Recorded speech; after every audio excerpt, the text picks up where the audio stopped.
বিজ্ঞানের এই আধুনিক যুগে এই কথা কি বিশ্বাস করা সম্ভব যিশু আবার আসবেন? যিশু প্রথমবার এসেছিলেন মানুষকে পাপ থেকে উদ্ধার করতে। তিনি এই কথা জানাতে এসেছিলেন যে আমিই পথ, সত্য ও জীবন। কিন্তু দ্বিতীয়বার তিনি কেন আসবেন? আর সত্যিই কি প্রভু যিশুর দ্বিতীয় আগমন আদেও ঘটবে? বাইবেল বলে তিনি আবার আসবেন। প্রভু যিশু নিজেই বলেছেন, আমি আবার ফিরে আসব এবং তোমাদের আমার নিজের কাছে নিয়ে যাব। আসুন বন্ধুরা, আজকে জেনে নেওয়া যাক প্রভু যিশুর দ্বিতীয় আগমন হবে বলে যে কথা আমরা জানি তা কতটা সত্যি। প্রভু যিশু এই পৃথিবীতে এসেছিলেন আজ থেকে প্রায় 2000 বছর আগে। যদি আমরা গভীরভাবে ভেবে দেখি তবে বুঝতে পারবো যে 2000 বছরের সময়কালটা কিন্তু অল্প দিন নয়। এই 2000 বছর ধরেই আমরা শুধু শুনেই আসছি প্রভু যিশু আবার আসবেন, কিন্তু এখনও প্রভু যিশুর দ্বিতীয় আগমন ঘটেনি। তাই সন্দেহ ও অবিশ্বাসের মেঘ আমাদের মনকে আচ্ছাদিত করেছে। হয়তো আপনি বিশ্বাসভরা অন্তরে এখনও প্রভুর জন্য অপেক্ষা করছেন, কিন্তু বেশিরভাগ মানুষই আজ ভুলে গেছে প্রভুর সেই দ্বিতীয় আগমনের কথা। বেশিরভাগ মানুষই আজ ভাবতে বসেছে তিনি আর কখনোই আসবেন না, কারণ এখন আমরা বিজ্ঞানের আধুনিক যুগে বাস করছি। তাই এই কথা আমাদের অনেকেরই কাছে অবাস্তব শুনতে লাগে। ঈশ্বর জানতেন আমাদের মনে সংশয় দেখা দেবেই, আমাদের বিশ্বাস স্থূল হয়ে যাবেই। তাই তিনি সমস্ত কথা তার বাক্যের মাধ্যমে আমাদের জানিয়ে দিয়েছেন। বাইবেল বলে, একটা কথা তোমাদের জেনে রাখা বিশেষ দরকার, ধর্মকে নিয়ে ব্যঙ্গ বিদ্রুপ করাই যাদের স্বভাব, অন্তিম যুগের দিনগুলিতে এমন সব লোক তো আসবেই। এমন সব লোক নিজেদের কামনা বাসনার পথেই ছুটে চলে যারা, তারা তো তখন ব্যঙ্গ বিদ্রুপ করেই জিজ্ঞেস করবে, কই তিনি সেই যে আবার ফিরে আসবেন বলে কথা দিয়েছিলেন, তার সেই প্রতিশ্রুতি কোথায় গেল? আমাদের পিতৃপুরুষেরা তো মারা গেছেন, অথচ সেই থেকে সবই তো একই অবস্থায় চলে আসছে, সেই যেমনটি চলে আসছিল জগৎ সৃষ্টির সেই আদিকাল থেকে। তারা তো ইচ্ছে করেই এই সত্য ভুলে যায় যে বহু বহু দিন আগে ঈশ্বরের আদেশেই অস্তিত্ব পেয়েছিল আকাশ ও পৃথিবী। এমনই এক পৃথিবী যা জলরাশির বুক থেকে জলরাশি বেষ্টিত হয়েই জেগে উঠেছিল, এবং সেই প্রাচীন জগৎ মহাপ্লাবনের জলে নিমজ্জিত হয়ে সেই একই জলরাশিতেই ধ্বংস হয়েছিল। এদিকে এখনকার এই যে আকাশ ও পৃথিবী, তা একদিন আগুনের গ্রাস হবে বলেই এখন একই ঐশ্ব আদেশে সযত্নে রাখা হচ্ছে। ভক্তিহীন যত মানুষের সেই বিচার ও ধ্বংসের দিনটির জন্যেই রাখা হচ্ছে। বন্ধুরা, বাইবেল পরিষ্কারভাবে বলে ব্যঙ্গ বিদ্রুপ করা লোকের অভাব হবে না। ব্যঙ্গ বিদ্রুপ করেই অনেকে জিজ্ঞেস করবে, প্রভু যিশু যে আবার আসবেন বলে কথা দিয়েছিলেন, তার সেই প্রতিশ্রুতি কোথায় গেল? আসলে বাইবেল আমাদের এই সমস্ত কথা জানায়, তার কারণ হলো পরিস্থিতি যাই আসুক না কেন আমরা যেন কখনো প্রভুর প্রতি বিশ্বাস না হারাই। যোহন 8 অধ্যায় 45 থেকে 46 পদে প্রভু যিশু বলেন, আমি কিন্তু সত্য কথাই বলে থাকি। আপনাদের মধ্যে এমন কে আছেন যিনি প্রমাণ করতে পারেন আমি কোনো পাপ করেছি? প্রভু যিশু তার 33 বছরের জীবনে একটাও পাপ করেননি, কখনো মিথ্যেও বলেননি। তার প্রতিটি কথাই চরম সত্য। তাই তিনি নিজেই যখন আমাদের বলেছেন তিনি আবার আসবেন, তাহলে তিনি অবশ্যই আসবেন। আসবেন বিচার করতে, ভালো ও মন্দের বিচার করতে।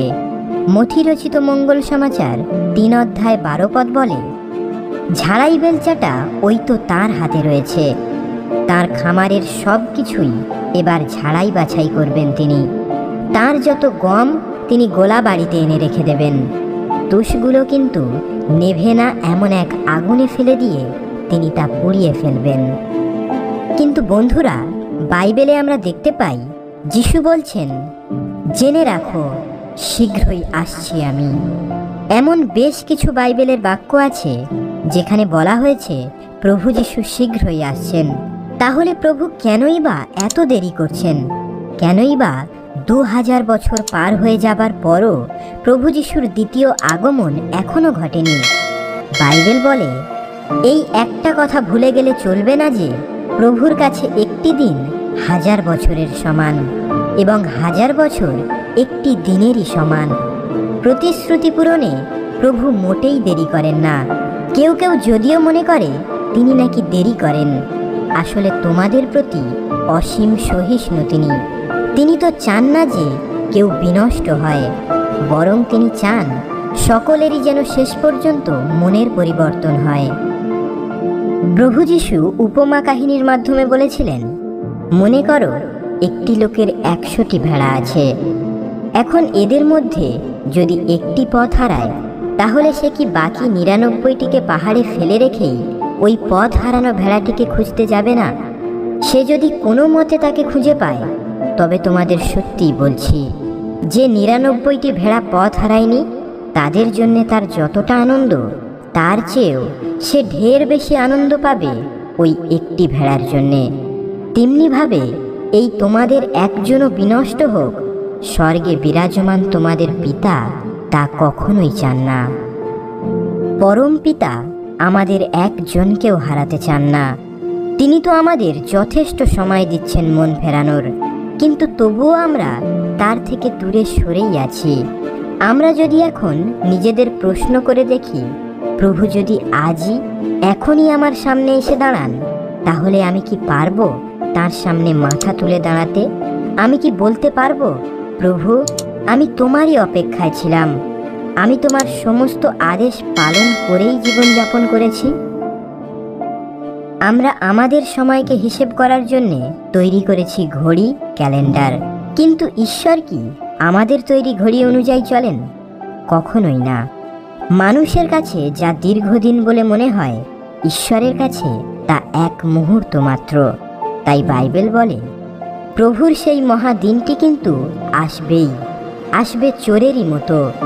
সেই দিন এক প্রচণ্ড হুঙ্কারে মিলিয়ে যাবে নভমণ্ডল, সৃষ্টির মৌল উপাদান সবই বিলীন হয়ে যাবে অগ্নিদহনে।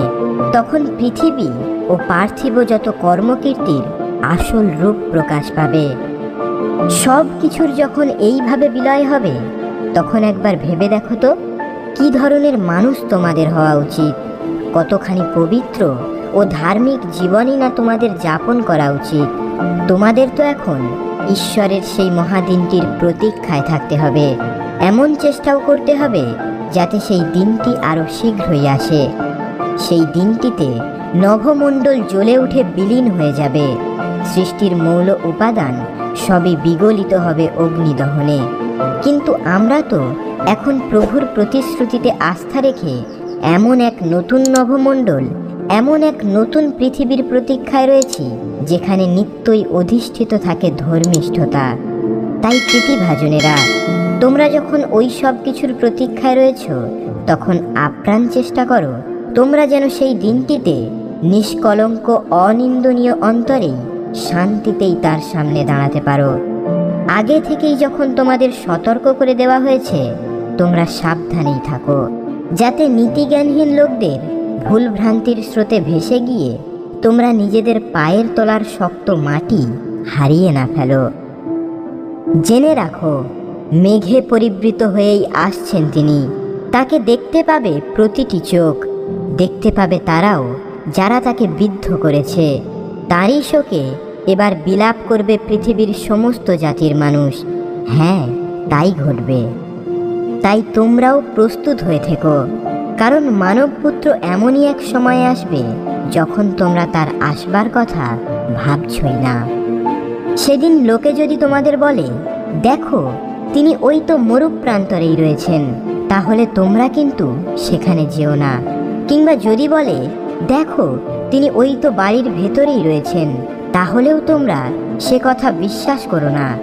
কেননা বিদ্যুৎকে যেমন পূব থেকে শুরু করে পশ্চিম পর্যন্ত সারা আকাশেই ঝলসে উঠতে দেখা যায়, মানবপুত্রের আবির্ভাব হবে ঠিক সেই রকম।